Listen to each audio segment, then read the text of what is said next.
So Phil Spencer has said that the Xbox Scarlet will prioritise frame rate over resolution, and I for one could not be happier. I was getting worried for a moment there, where both consoles were talking about how they were 8K capable, and I wasn't sure if they just meant that they would be for upscaling in the future when we start to get some 8K TVs, or were they going to do something utterly insane and actually start to pursue 8K native rendering, which would have been a really sad state of affairs for a few reasons.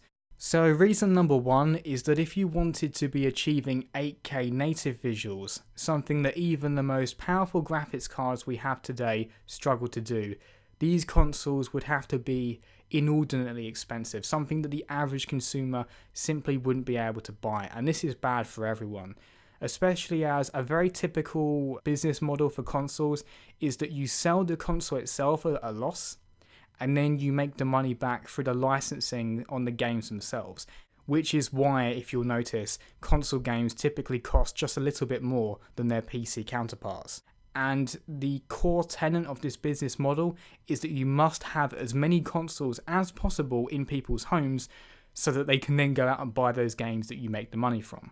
Only really Nintendo have consistently been able to sell their actual consoles at a profit, but Sony and Microsoft often have to rely on the licensing of their games being sold on their platform in order to make that money.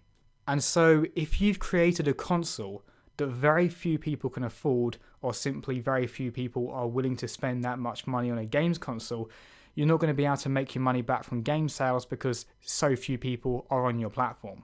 And then the point which directly relates back to what Phil said is the fact that if you go after 8K, most games are at absolute maximum going to be running at something like 30 FPS.